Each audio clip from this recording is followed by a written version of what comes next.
Despre pace. Toți oamenii vor să aibă pacea, dar nu știu cum să ajungă la ea. Paisie cel mare s-a mâniat și l-a rugat pe Domnul să-l izbăvească de mânie. Domnul i s-a arătat și i-a zis: Paisie, dacă nu vrei să te mânii, nu dori nimic, nu judeca pe nimeni, nu urâ pe nimeni și nu te vei mai mânia. Astfel, orice om, dacă își taie voia lui înaintea lui Dumnezeu și a oamenilor, va avea totdeauna pace în suflet, dar cel căruia îi place să-și facă voia sa nu va avea pace niciodată. Sufletul care s-a predat pe sine voii lui Dumnezeu îndură cu ușurință orice întristare și orice boală, pentru că atunci și când e bolnav, el se roagă și vede pe Dumnezeu. Doamne, Tu vezi boala mea, știi că sunt păcătos și neputincios, ajută-mă să îndur totul și să-ți mulțumesc bunătății Tale. Și Domnul alină boala și sufletul simte ajutorul dumnezeiesc și stă înaintea lui Dumnezeu vesel și mulțumitor. Dacă te lovește orice fel de nenorocire, gândește-te: Domnul vede inima mea și dacă îi e pe plac, totul va merge bine atât pentru mine cât și pentru ceilalți. Și astfel, sufletul tău va avea întotdeauna pace. Dar dacă omul va începe să murmure: aceasta n-ar trebui să fie așa, aceasta nu e bine, nu va avea niciodată pace în suflet, chiar dacă ar posti și s-ar ruga mult. Apostolii au avut o mare predare voii lui Dumnezeu. Așa se păstrează pacea. Tot așa și toți marii sfinți au îndurat toate întristările, predându-se voii lui Dumnezeu. Domnul ne iubește și de aceea nu ne putem teme de nimic, afară de păcat, pentru că prin păcat se pierde harul și fără harul lui Dumnezeu, vrăjmașul vânează sufletul, așa cum vântul sau fumul mână o frunză uscată. Trebuie să ne aducem aminte cu tărie că vrăjmașii înșiși au căzut prin mândrie, că ei se străduiesc mereu să ne împingă pe aceeași cale și că pe mulți au înșelat. Dar Domnul a zis: învățați de la mine blândețea și smerenia și veți afla odihnă sufletelor voastre. Milostive, Doamne, dă-ne pacea Ta, așa cum ai dat sfinților Tăi apostoli, zicând: pacea mea dau vouă. Doamne, dă-ne nouă să ne desfătăm de pacea Ta. Sfinții apostoli au primit pacea Ta și au revărsat-o asupra întregii lumi și, mântuind noroade, n-au pierdut pacea și ea nu s-a împuținat în ei. Slavă Domnului și milostivirii Lui că mult ne iubește și ne dă pacea Lui și harul Sfântului Duh. Cum să păstrăm pacea sufletului în mijlocul ispitelor în zilele noastre? Judecând după Scriptură și după caracterul oamenilor din vremurile noastre, trăim vremurile de pe urmă și cu toate acestea trebuie să păstrăm pacea sufletului, fără de care nu este mântuire, cum a spus un mare rugător al pământului rusesc, cuviosul Serafim de Sarov. În timpul vieții cuviosului Serafim, Domnul a păzit Rusia pentru rugăciunile lui. După el a fost un alt stâlp care s-a ridicat de la pământ la cer, părintele Ioan din Kronstadt. Să ne oprim puțin asupra lui, că cel a trăit în vremea noastră și l-am văzut rugându-se cum nu i-am văzut pe alții. Îmi aduc aminte cum, după liturghie, când i s-a deschis calul și trăsura și s-a urcat să șadă în ea, norodul l-a înconjurat cerându-i binecuvântarea și chiar într-o asemenea înghesuială, sufletul lui rămânea neîncetat în Dumnezeu și în mijlocul unei asemenea mulțimi nu era împrăștiat și nu-și pierdea pacea sufletească. Cum a ajuns însă la aceasta? Iată întrebarea noastră. A ajuns la aceasta și nu era împrăștiat, pentru că iubea norodul și nu înceta rugându-se pentru el Domnului. Doamne, dă pacea Ta poporului Tău. Doamne, dă robilor Tăi Duhul Tău cel Sfânt, ca El să încălzească inima lor cu iubirea Ta și să-i povățuiască la tot adevărul și binele. Doamne, vreau ca pacea Ta să fie în tot poporul Tău, pe care l-ai iubit fără preget și l-ai dat pe unul născut Fiul Tău ca să mântuiască lumea. Doamne, dă-le lor harul Tău ca în pace și iubire să Te cunoască și să Te iubească pe Tine și să spună ca apostolii pe muntele Tabor: bine este nouă să fim împreună cu Tine. Astfel, rugându-se neîncetat pentru norod, el își păstra pacea sufletului. Noi însă o pierdem, pentru că nu este în noi iubire pentru norod. Sfinții apostoli și toți sfinții doreau mântuirea norodului și, stând în mijlocul oamenilor, se rugau fierbinte pentru ei. Duhul Sfânt le dădea puterea de a iubi norodul și noi, dacă nu vom iubi pe fratele nostru, nu vom putea avea pace. E bine ca fiecare să cugete la aceasta.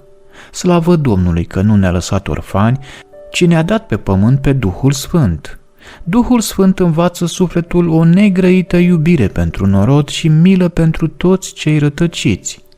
Domnului i-a fost milă de cei rătăciți și a trimis pe Fiul Său unul născut ca să-i mântuiască, iar Duhul Sfânt învață aceeași milă pentru cei rătăciți care merg în iad. Dar cine n-a primit pe Duhul Sfânt, acela nu vrea să se roage pentru vrăjmași. Cuviosul Paisie cel Mare se ruga pentru unul dintre ucenicii lui care se lepădase de Hristos și pe când se ruga, i s-a arătat Domnul și i-a zis: „Pentru cine te rogi, Paisie? Nu știi că el s-a lepădat de mine?” Dar cuviosul continua să-i fie milă pentru ucenicul său și atunci Domnul i-a zis: „Paisie, prin iubirea ta te-ai asemănat mie.” Așa se dobândește pacea, altă cale decât aceasta nu este. Dacă cineva se roagă mult și postește, dar n-are iubire pentru vrăjmași, nu poate avea pace sufletească. Nici eu n-aș putea vorbi despre ea dacă Duhul Sfânt nu m-ar fi învățat această iubire. Sufletul păcătos, robit patimilor, nu poate avea pace, nici să se bucure de Domnul, chiar dacă ar avea toate bogățiile pământului și chiar dacă ar împărăți peste lumea întreagă. Dacă un împărat, veselindu-se împreună cu părinții lui și șezând pe tronul său în toată slava sa, ar primi dintr-o dată vestea: „Împărate, într-un ceas vei muri”, sufletul lui s-ar tulbura și ar tremura de frică și și-ar vedea toată neputința sa. Dar câți săraci sunt a căror bogăție este numai iubirea de Dumnezeu și care, dacă li s-ar spune: „Într-un ceas vei muri”, ar răspunde cu pace: „Fie voia Domnului. Slavă lui Dumnezeu că și-a adus aminte de mine și vrea să mă ia acolo unde a intrat cel dintâi, tâlharul cel bun.” Sunt săraci care n-au frică de moarte, ci o întâmpină cu pace, asemenea dreptului Simeon, care a cântat: „Acum slobozește, stăpâne, pe robul tău după cuvântul tău în pace.” Ce pace era în sufletul dreptului Simeon pot înțelege numai cei care poartă în sufletul lor pacea lui Dumnezeu sau au avut într-o oarecare măsură experiența ei. Despre această pace a zis Domnul ucenicilor săi: „Pacea mea dau vouă. Cine o are, acela merge în pace spre viața veșnică și spune: Slavă ție, Doamne, că vin acum la tine și voi vedea veșnic fața ta în pace și iubire. Privirea ta liniștită și blândă a atras sufletul meu și el tânjește după tine.” Pe fratele trebuie să-l dojenim cu blândețe și cu iubire. Pacea se pierde dacă sufletul este cuprins de slava deșartă, dacă te ridici deasupra fratelui tău, dacă judeci pe cineva, dacă vei mustra pe fratele tău fără blândețe și iubire, dacă vei mânca mult sau te vei ruga cu moliciune. Pentru toate acestea se pierde pacea.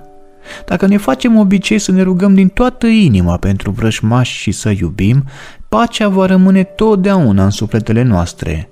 Dar dacă disprețuim pe fratele nostru sau dacă îl judecăm, mintea noastră se întunecă și pierdem pacea și îndrăzneala la Dumnezeu.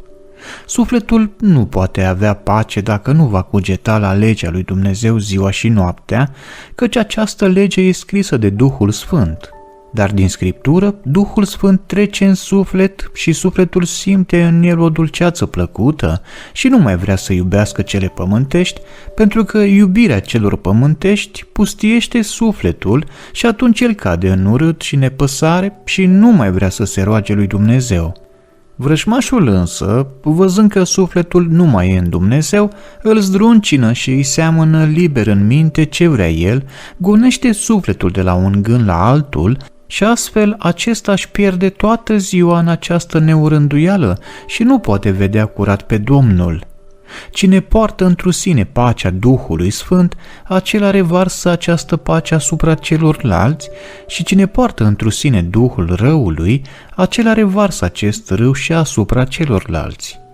Întrebare: cum își poate păstra pacea sufletului un șef atunci când oamenii lui sunt neascultători?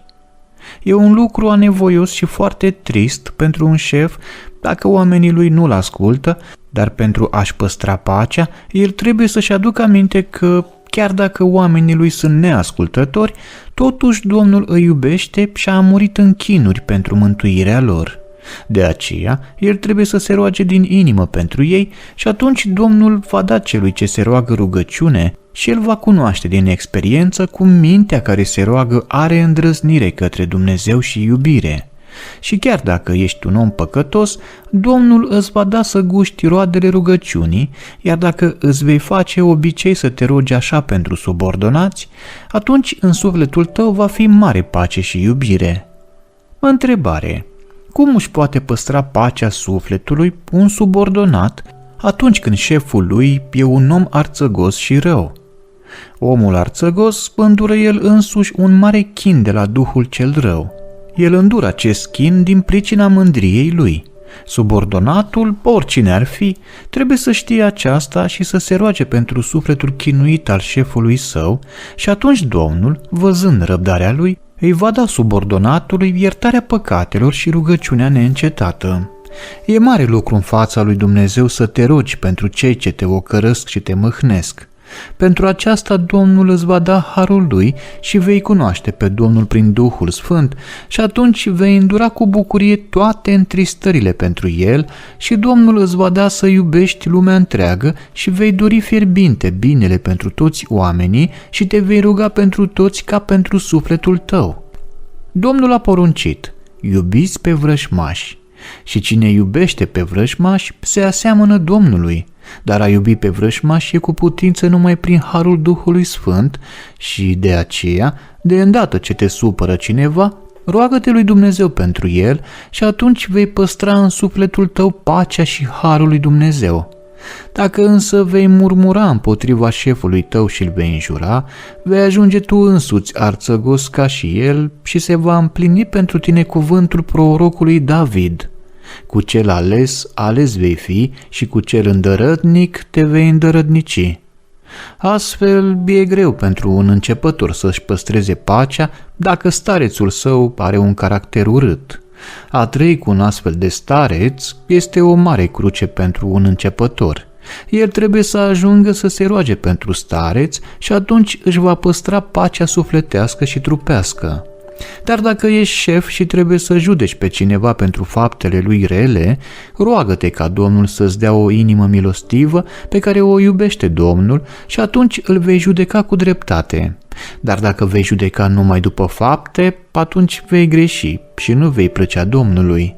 Trebuie să-l judeci pentru ca omul să se îndrepte și trebuie să-ți fie milă de orice suflet, de orice făptură și de toată zidirea lui Dumnezeu, și să și ai întru toate cunoștința curată și atunci în sufletul și mintea ta va fi multă pace. Vom trăi în pace și iubire și atunci Domnul ne va asculta și ne va da tot ceea ce am cerut de folos. Duhul Sfânt este în iubire, așa grăiește Scriptura și arată experiența. E cu neputință ca sufletul să aibă pace dacă nu vom cere cu toată puterea de la Domnul să iubim pe toți oamenii. Domnul știa că dacă nu vom iubi pe vrăjmașii noștri, nu va fi pace în suflet și de aceea ne-a dat porunca: iubiți pe vrăjmașii voștri. Dacă nu-i vom iubi pe vrăjmași, atunci sufletul va avea uneori o anume odihnă, dar dacă iubim pe vrăjmași, pacea rămâne în suflet ziua și noaptea. Veghează în sufletul tău la pacea harului Duhului Sfânt. Nu o pierde pentru lucruri mărunte. Dacă dai pace fratelui tău, Domnul îți va da neasemănat de mult, dar dacă întristezi pe fratele tău, atunci negreșit întristarea se va abate de grabă și asupra sufletului tău. Dacă îți vine un gând spurcat, alungă-l de îndată și atunci îți vei păstra pacea sufletului tău, dar dacă îl primești, sufletul tău va pierde iubirea de Dumnezeu și nu vei avea îndrăzneală în rugăciune. Dacă îți stai voia proprie, ai biruit pe vrăjmașul și vei câștiga drept cunună pacea sufletului. Dar dacă îți faci voia ta, ești deja biruit de vrăjmaș și urâtul va chinui sufletul tău. Cine are patima iubirii de avuții, nu poate iubi pe Dumnezeu și pe aproapele. Mintea și inima unui asemenea om sunt necontenit preocupate de bogății și nu este în el duh de căință și zdrobire pentru păcate și sufletul lui nu poate cunoaște dulceața păcii lui Hristos. Sufletul care a cunoscut pe Domnul vrea să-L vadă întotdeauna întru sine, căci El vine în suflet în tihnă, dă sufletului pace și dă mărturie de mântuirea lui fără cuvinte. Dacă împărații și conducătorii popoarelor ar cunoaște iubirea lui Dumnezeu, n-ar mai face niciodată războaie. Războiul este trimis pentru păcate și nu pentru iubire. Domnul ne-a făcut din iubire, ne-a poruncit să trăim în iubire și să-L slăvim. Dacă mai marii ar păzi poruncile Domnului, iar poporul i-ar asculta cu smerenie, mare pace și veselie ar fi pe pământ, dar din pricina iubirii de stăpânire și a neascultării celor mândri, toată lumea se chinuie.